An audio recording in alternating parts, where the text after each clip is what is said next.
Friendly reminder, if you're buying or excels from DBD, use my code in the support content creator section of the game. You could use either code TOFU or OhTofu to chip me a little bit of money with your purchase. Also, another reminder that I'm live every night other than Saturday from 6 p.m. to midnight EST over at twitch.tv/OhTofu. So if you're wanting even more tofu content, stop by and say hello. So as most people are probably already aware, the biggest skill factor in DBD is typically how you play chase on either side, whether it's killer or survivor. While decision making does matter, being a step above everyone else in that chase level can literally just carry entire teams on survivor and also make you insanely hard to deal with on killer. Now in this video, I want to introduce something that I've found to be the absolute best way to improve your chase, which is 1v1s, specifically the 1v1 ladder in the DBD League server. A lot of you may not be familiar with how 1v1s work, so let me quickly explain it. The survivor and the killer will meet at the killer shack of whatever designated map the killer has, and when there, the survivor gets to choose which side of the shack they want to start at. The 1v1 begins whenever the survivor does a light teabag and then runs away, and the killer is required to swing in order to go into cooldown and give the survivor a little bit of distance.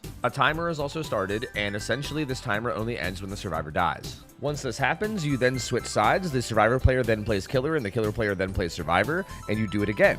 And then whichever survivor has the longer time before they died wins the 1v1. Typically, the survivors are allowed to run 2 perks while the killer is allowed to run 1. And specifically for DBD League 1v1s, which we're talking about in this video, there is a small list of banned perks that you can't run on each side. Now, I know a lot of people look at this as like, oh, this is just isolating one single part of the game and there's so much more to it. And you are not wrong. Like 4v1 does have a lot more to it than this.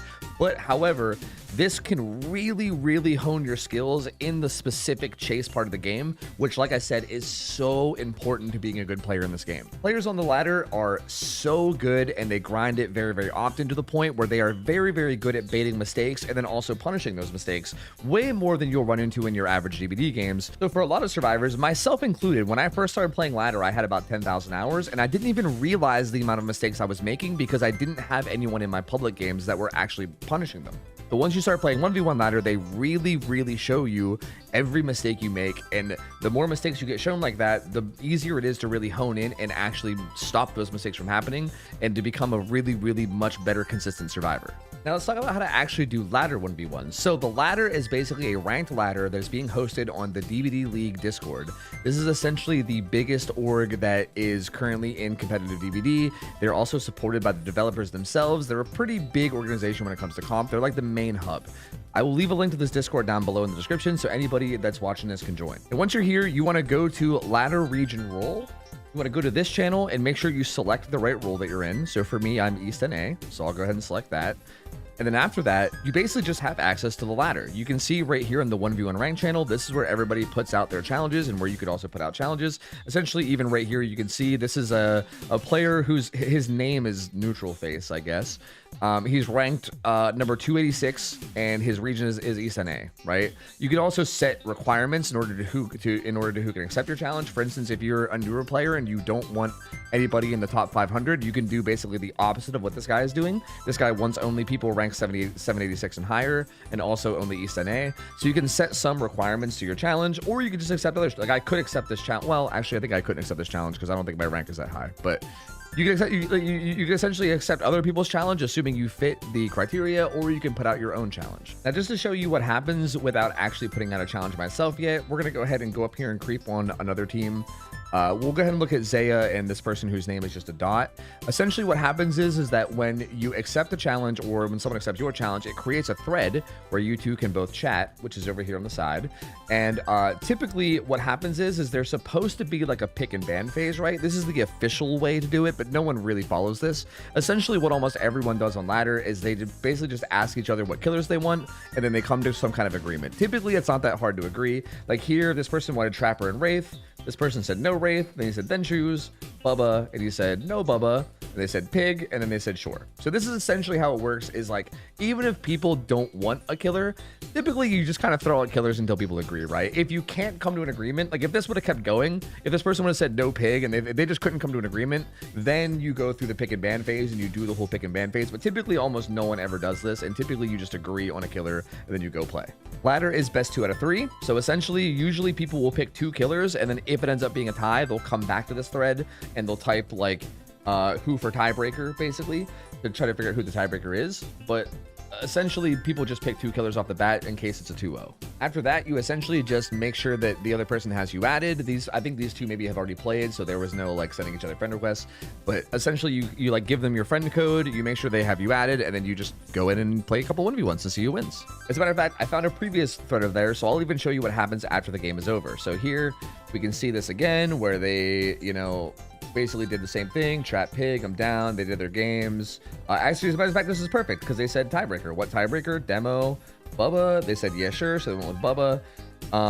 And then when you actually win or lose, this is how you report it. Exclamation point I won 2-1 or exclamation point I lost 2-1 is how you basically report your win or loss. And once it's done, the winner receives points and the loser loses points. Now let's take this a step further and let's actually put out a challenge ourselves. This is probably a perfect time because I'm not seeing any challenges for me to accept. Let's go ahead and put out a challenge ourselves and let someone else accept it so you guys can see what this is like. And we'll go ahead and just do a 1v1 match. So essentially what you need to do is you need to go to matchmaking and then you type /challenge. And then essentially from here, you can do a lot of different things, right? You can challenge someone in particular, right? Like if you select this, you can basically type a name. Like if I wanted to challenge, I don't know, someone from the ladder committee. If I wanted to challenge Silhey, I would type Silhey's name, right? And I can challenge him. I don't want to challenge Silhey because he is insane at the game and I would get embarrassed. But you could challenge people in particular if you have like a friend that you want to play against on ladder or something. There's definitely a lot of options like that, but typically what you do is you challenge anyone. And then the leaderboard, you do 1v1 ranked, and then and then this is where you could add restrictions in terms of like region or basically rank range. You can play around with a lot of different options here in terms of like what you want in terms of like who your opponent is. I personally don't want any of this, so what I'm going to do is I'm just going to go ahead and hit enter right here, and it's going to send out a challenge. And you see it's basically Slugbot sending it, and then down here in the 1v1 channel, bam, there's my challenge. You see me, Caster OhTofu. Out of East NA. Oh, I guess my rank was high enough to play that guy earlier, I guess. I don't know. And now we just wait. And now we wait. And now we wait for someone to accept our challenge. Okay, it looks like our challenge got accepted by David, who is rank 159 out of West NA. So this should be... He's on a 17 win streak. Oh, my lord. Okay, so this guy might be a bit of a juicer. This guy might be really good. Let me ask him what killers he wants. He said Trap Wraith. Sure.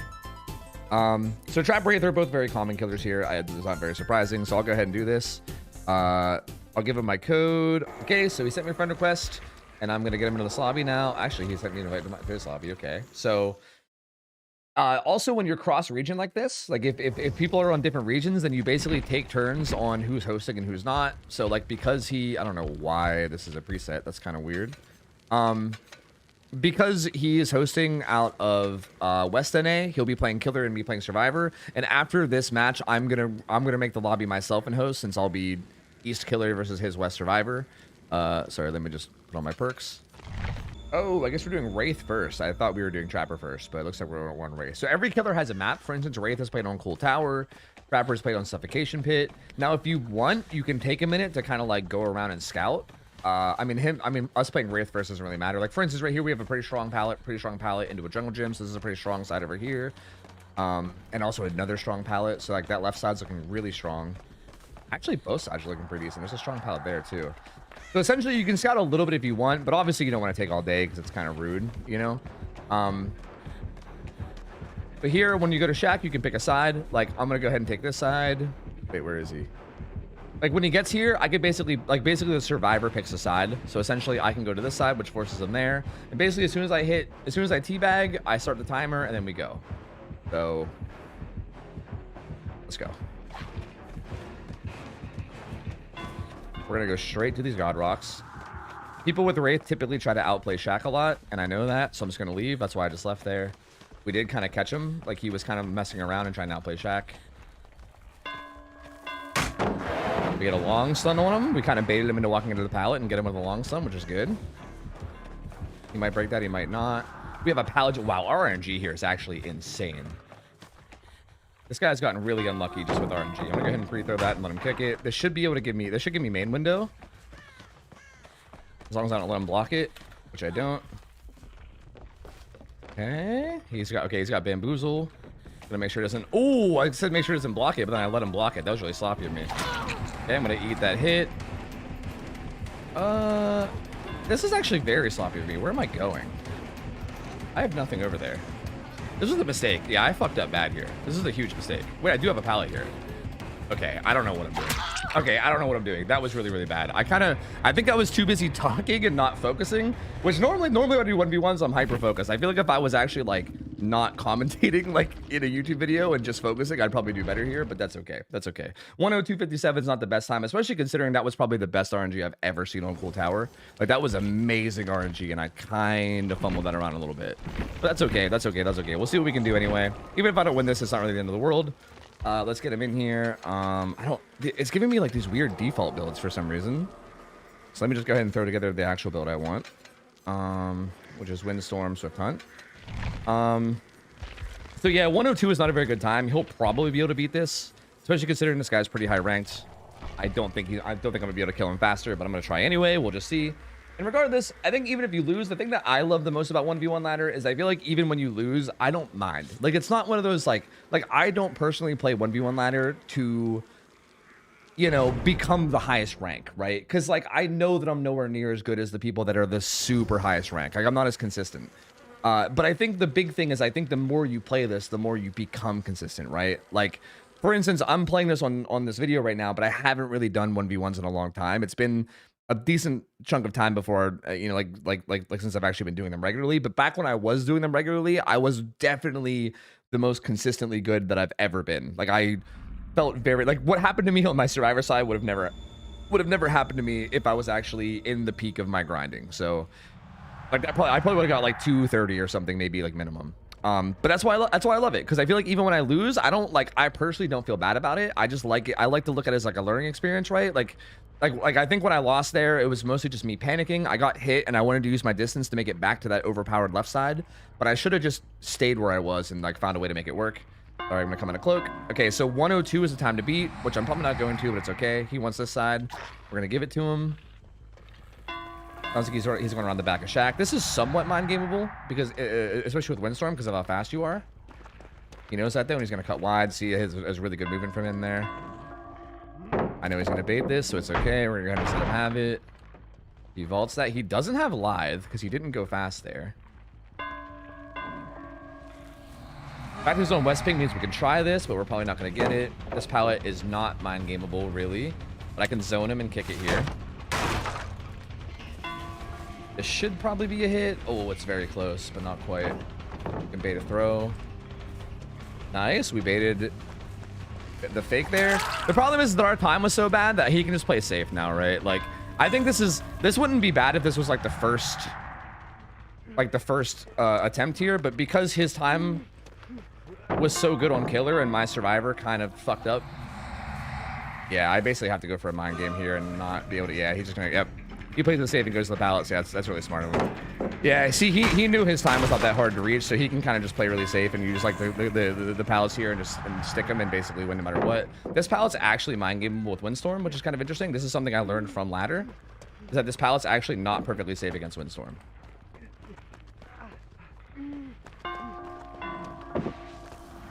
Like, I think at this point I have enough distance here. If I don't, maybe I don't. Ooh, okay, kind of. Yeah, he still dies. All right. Yep, so he beat my time, right? That was 133 for him and then 102 for me. So he won the Wraith set. So I'm basically down 0-1 now, and we're going to go into the Trapper set now and see who can win that. And I need to, and if I win this, then we'll pick a tiebreaker. If I don't, then I just lose 2-0. So we're going to Trapper. My build is, again, all fucky for some reason. Trapper's map is Suffo. And by the way, if you're ever confused about what map the killers run or anything, there is channels in the Discord that I kind of skipped over that show all of this, that like talk about what map each killer's on, and also, you know, like all the rules and restrictions around them. Essentially, that's all basically in the Discord. So we'll see. Trapper is a very common one. So Trapper is played without setting any traps at all. Trapper is basically, he's basically used as the like fundamental M1 killer for 1v1 ladder. He's essentially like people's version of pure M1 chase, right? Like no chase power at all, just pure M1 chase. And this is a big favorite from the 1v1 ladder. A lot of people do this. And while it might seem kind of boring, this is really, really, really important. Like being really good in just basic fundamental chase helps so much with every other killer, because every other killer beyond Trapper, like every killer with like a dash power, every other killer in the game is basically just standard chase with a little bit of extra spice on top of it, right? So a lot of people in 1v1 ladder like to play Trapper. It's like a very, very common set, probably the most common set, and it's for a good reason. This is essentially like if you're training anything, learning the fundamentals and really nailing down the fundamentals, this is essentially what Trapper 1v1s are. You like really, really nail down the fundamentals, make sure that your like basic chase is good, because really nothing else can be good if your basic chase isn't good, right? Like you can't be good against Demo or Wesker or any killer like that if you can't actually play against Trapper with no traps well, right? Like you need to get this before you get anything else. So like good players here will very often get times between like 2 minutes and 3 minutes. Like anything above 3 minutes is really good. Anything below 2 minutes is typically not too good. So between 2 and 3 minutes is typically what we're expecting. Okay. And here we go. He stays at Shack. Interesting. Sometimes you see people go into like water tower or logs first, but not this guy. Nice. He slow vaulted that, so he probably has live. But because we because we think he has live, I'm gonna see if I can get him to vault this on the edge map. Oh, he's trying to vault it on the inside. I can know this and hopefully hit him. Nice. That was actually really smart of him. All right, I'm just gonna go ahead and kick it. I really wanted to get his live out of the way, but he actually did a really good job of baiting that actually. So touche. He has a Sorman pallet, which is pretty decent. We might see a quick live play here too. Nice. He's gonna live off this. That's gonna give him distance. Okay, we're gonna see if we can mind game this. Nice. He holds W. Okay, I thought he'd come back to the pallet, but he didn't. We are building Bloodlust now, though. And the point of this, the point of what I'm doing now is I'm building Bloodlust and basically forcing him now to have to break it. This is a Bloodlust breakable pallet if he plays it correctly, but he is West Ping, so he might not be able to. Nice. A very good bait. I should still get the hit, I think. Oh, he has finesse too. That's so good. Touche. I still think I get the hit. Okay. Yeah, he needed to break my Bloodlust and he just kind of never did. So that's the first hit at a minute 20, which is not the worst ever. Like, that's not the worst for me or him. I think that's pretty average. Because like I said, the average time is probably like around 2 to 3 minutes, right? Maybe maybe somewhere between. So he's kind of set up now to maybe get like a pretty average chase, right? If I take like an extra little bit longer to hit him. Windows back open. We're gonna bam it again. He dropped chase there for a minute, which is really good. He shift teched me and dropped chase. This pallet's extremely safe. I'm gonna see what I can do with it anyway. Ooh, he left it. Okay, he has another pallet gem here. Interesting. Leaving that though. Not leaving that though. Does he make this? Oh, he does, just barely.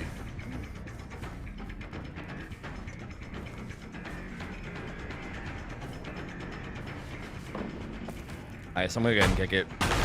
I think I could try to mind game that, but it's too risky because I could just give him distance into the map, which I think I don't want. So I don't think that's a worthwhile risk to go for.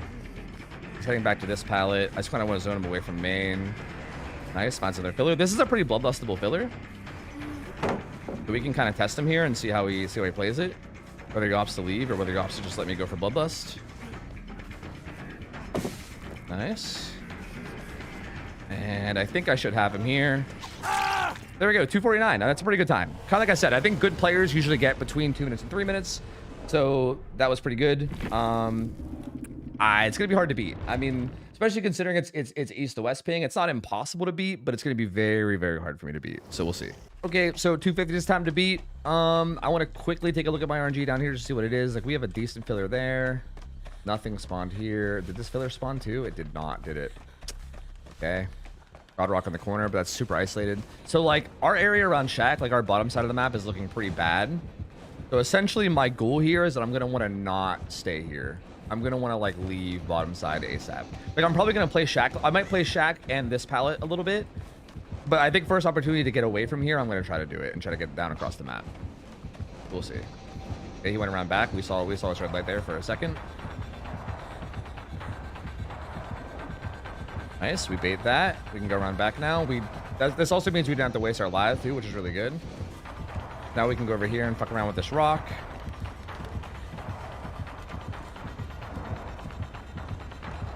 Perfect. Just holding the right spots to make sure we have the angle. He might try to force my live here like I did against him, or he'll just try to zone me. I don't know. Okay. It zones me somewhat. He has brutal strength. That's really good to know. He kicked that with brutal, which means he can't have bamboozle, right? Like, we don't have to worry about bamboozle at all now. Takes that. That's okay. We're gonna head back around. We still have our lithe up. I'm gonna play it a little bit gently here. Gotta be a little bit patient. Oh, okay. A little too patient. A little too patient. You know what? I'm gonna take that distance and I'm gonna lithe and run the main building. Especially since he doesn't have brutal. Since he doesn't have bamboozle and we know he has brutal. If I can get main building with distance, this could end up adding a lot of time. So let me just go ahead and vault that. We can pre-throw this. At this point, if we just play this window, we can play this window for like a stupidly long amount of time. Okay, he goes ahead and kicks that. Okay, well, he did a really good job of stopping us from playing that for a stupidly amount of time. So touche, very well played from him. I think we have a God Rock here, right? Please tell me this spawned. Okay, it did. Gonna go ahead and insta kick that. We still have a jungle gym here. What's my time to beat? 250. So I still need like another minute essentially. Let me see what he does here. Okay, I'm gonna see if I can cut through, because if I can get him to follow after me, this is really good. We can throw this and then we get distance towards this area where we still have a lot of resources. So we can vault this. We can head back to Shack. We never threw Shack pallet. We can head back to Shack. And again, with him having brutal means that he doesn't have bamboozle for this window too, which is really good. Now we can mess around at Shack a bit. Although I don't want to mess around too much, because I'm getting very close to the winning time. I don't want to mess around too much. I'm just going to throw that. Whoa, that lag. Jesus. And see if I can get the time, essentially.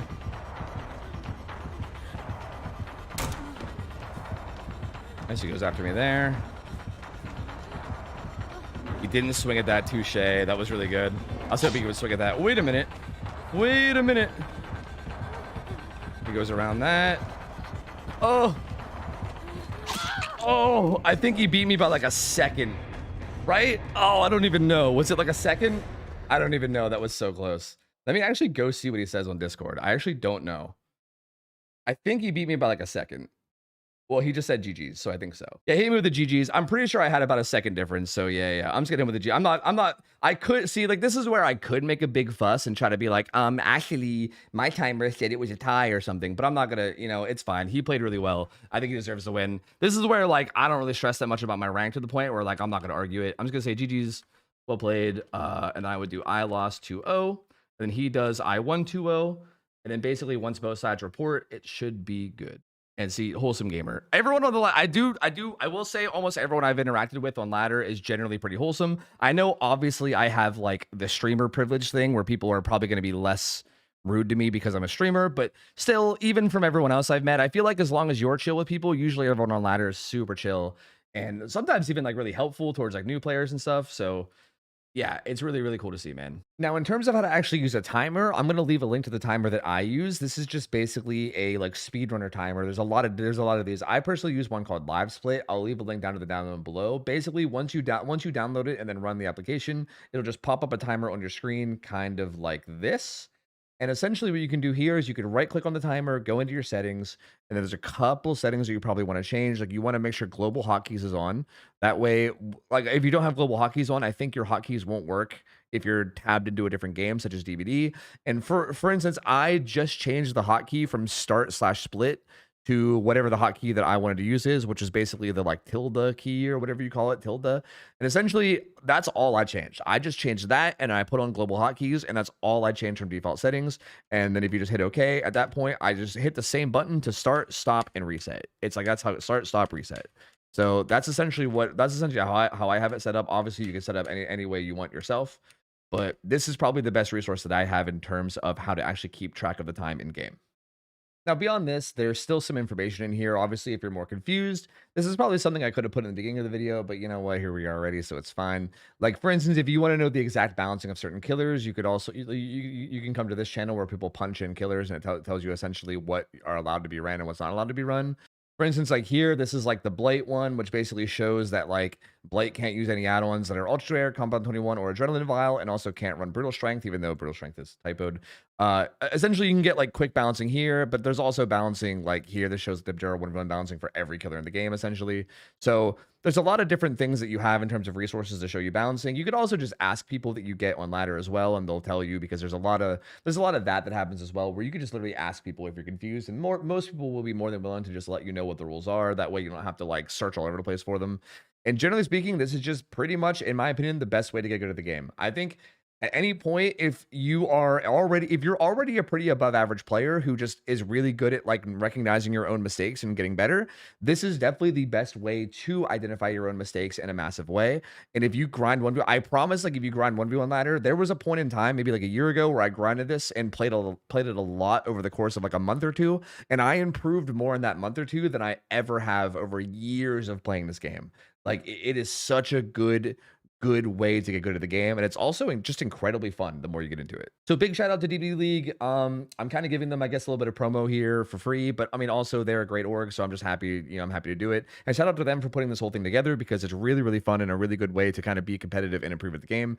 And that's it for the video. Hope you guys liked this. If you guys did, leave it a like, subscribe, all that jazz. Let me guys know your experience. Come check my live stream. I'm live 6 nights a week over at twitch.tv/OhTofu from 6 p.m. to midnight EST. And that's going to be it for me. Thank you guys so much for hanging out. Until next time, I'm out of here. See ya. I'll take care. See ya. See you later.